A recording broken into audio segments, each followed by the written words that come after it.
Welcome to the deep dive. Today we are getting into something pretty intense. The mental game of high-stakes poker. Yeah, but forget the smoky backrooms for a second. We're looking at the techniques these pros use. Right. Because even if you've never played a hand of poker in your life, these strategies for maintaining focus under, well, extreme pressure, they're useful everywhere. Absolutely. Yeah. If these guys can stay sharp with potentially millions on the line, think about how those same mental tools could help you navigate, I don't know, a complex project or a tough negotiation. Okay, so let's lay it out. Our mission here is to pull out the practical stuff, the actual routines these poker professionals use. Things to sharpen focus, make better decisions, cut down on mistakes. Hmm. Basically, a shortcut to better concentration, no matter what you do. And this idea that focus isn't just about, not checking your phone, Mhm. it's fundamental. It turns something that looks like luck into a game of skill. Exactly. And for the pros, focus is everything. They spend hours honing it because any lapse, even a tiny one, hits their bankroll directly. Okay, so let's talk about those lapses. What happens when focus slips? What's the real cost when you're deep in something demanding? Well, in poker, it's immediate and tangible. You might misread an opponent's betting pattern, like missing that tiny hesitation that tells you they're bluffing. So you're missing data points, crucial information. Precisely. Or you could overlook something obvious, like a key card hitting the board that completely changes the odds. Think of it like missing a critical line item in a budget report. Ouch. Yeah. And the worst case. Making a snap, impulsive decision because you weren't fully present, weren't thinking clearly. Good focus means you're weighing all the variables. It turns chaos into, well, managed risk. Got it. So high-stakes mistakes are the cost. What causes these focus breakdowns? Our sources point to four main culprits. First up, just plain old mental fatigue. Yeah, this is the slow burn from going too long without a proper break.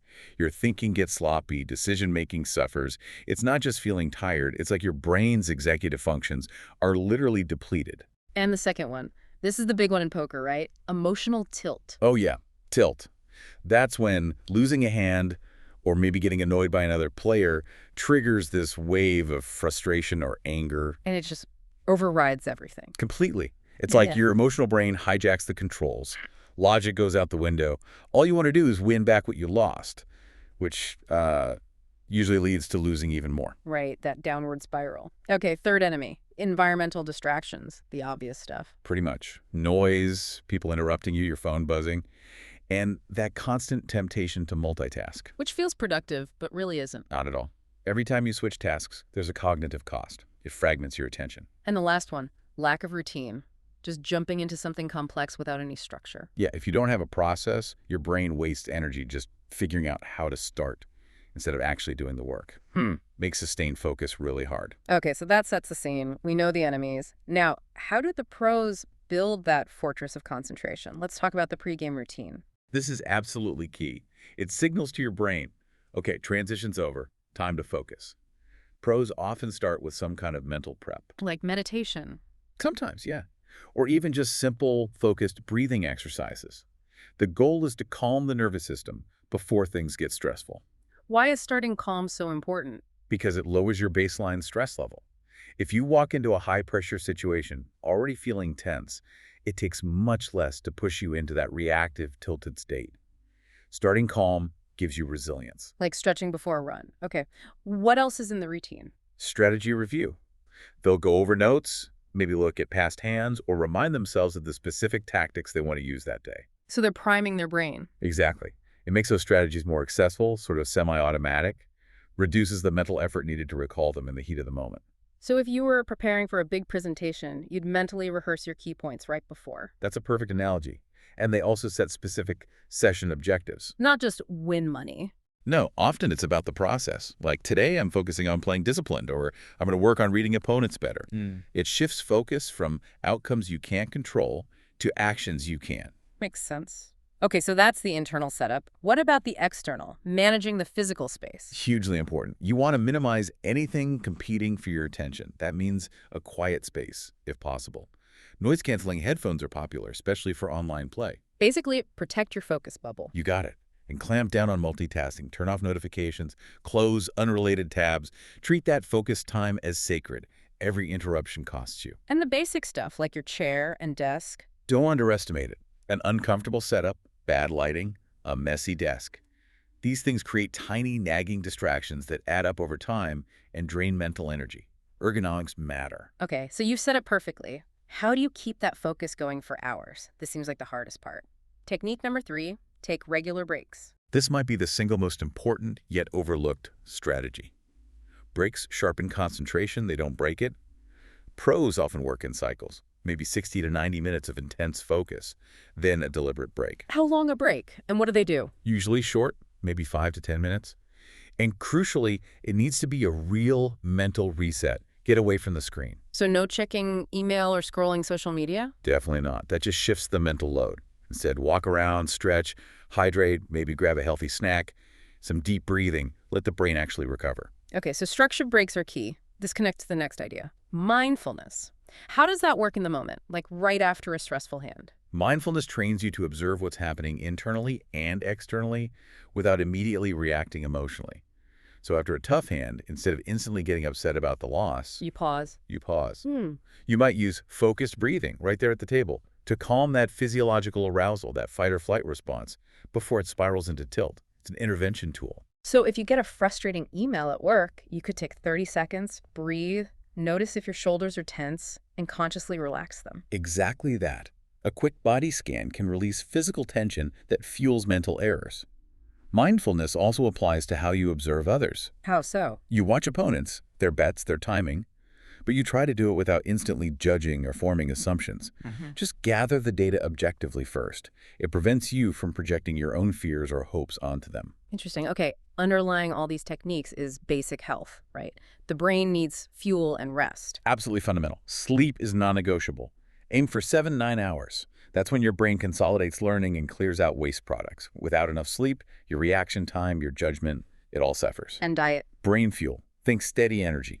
Complex carbs, lean proteins, healthy fats like omega-3s. Avoid sugary snacks that cause energy crashes and brain fog. And the pros make learning a habit too, right? That's not just playing. Definitely. Daily study is common. Reviewing past hands, what went right, what went wrong, and critically, they do a post-session review. What's involved there? It's reflection time. Not just about the results, but the process. How was my focus? Did I get tilted? When? Why? What could I have done differently? This self-analysis is how they constantly refine their mental game. Okay, let's get into the really advanced mental control. We mentioned tilt earlier. How do you actually stop it when you feel that anger or frustration rising during a task? It's tough, no doubt. First step is self-awareness. Recognize your triggers. What specific situations reliably set you off? Losing in a certain way. Dealing with a difficult person. Knowing your triggers is half the battle. And then what? When you feel it coming. Intervention. The key is to pause before you react. Literally, take a beat. Step away if you can, even for a minute. Deep breath. Clear your head. Easier said than done when you're seeing red? It takes practice. The goal is to shift your focus. Detach from the bad outcome that triggered the tilt.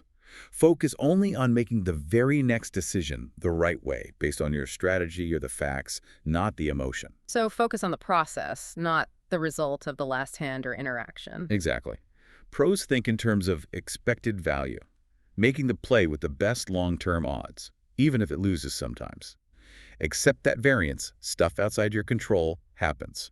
Focus on your choices. And have a hard stop rule. Absolutely. Have a preset rule. If you recognize you're genuinely tilted and can't regain control, you stop. Walk away. Protect yourself from further damage. While managing all this internal stuff, they also need intense external focus, right? Reading opponents. Yeah, focus has to be directed outwards too. It's constant observation. Looking for patterns in how opponents bet size, frequency. Are they consistent? Do they change when under pressure? Building a mental model of them. That's it. And watching for timing tells. Did they bet instantly? Maybe overconfident or trying to look strong? Did they take a long time? Maybe unsure or thinking hard. These small details are data. Vital data. Think about a negotiation. If the other person pauses for just a second too long before answering a key question, your focus needs to register that hesitation. It tells you something. Okay, final area. How do they train this focus muscle away from the table or the task? Any specific exercises? Visualization is a big one. They mentally rehearse navigating tricky situations calmly and making the right decisions under pressure. It sounds simple, but it actually helps build and strengthen those neural pathways. So you're practicing good decisions in your mind. Exactly. And some use classic concentration drills or memory games. Anything that practices sustained single tasking and pushes your attention span. It's like weightlifting for the brain. What about technology? Can it help? It can, if used right. Poker players use tracking software to log hands and stats automatically. This offloads a huge amount of data tracking, freeing up mental bandwidth for analysis. So tech as an assistant, not a distraction. Right. Even simple things like using a timer to enforce those regular breaks we talked about. Automate the routine helps conserve your focus for where it's needed most. Okay, let's try and wrap this up. What's the core takeaway here? I think the main thing is that intense focus, the kind you need for high-stakes success, isn't some innate talent you're born with. It's a skill. And like any skill, it can be trained systematically through routine, managing your environment, mindfulness, and taking care of your physical and mental health. Yeah, it really comes down to structure and discipline. So if you want to perform better under pressure, make smarter decisions, learn more effectively, whether you're coding, negotiating, studying, whatever these Poker Pro principles apply, pre-game prep, managing tilt, taking breaks, focusing on process, it's all transferable. Absolutely. So the question for you listening is this. If these pros dedicate serious time to building mental focus just to handle risk at a card table, what small changes could you make to your routines? Could you adopt a pre-work ritual? Be stricter about breaks. Get better at recognizing your own tilt triggers when things get stressful. How could you raise the stakes on your own focus, especially when it comes to important decisions or learning? Something to think about. Focus is your most valuable asset. Protect it, train it. Great stuff. Thanks for diving deep with us today.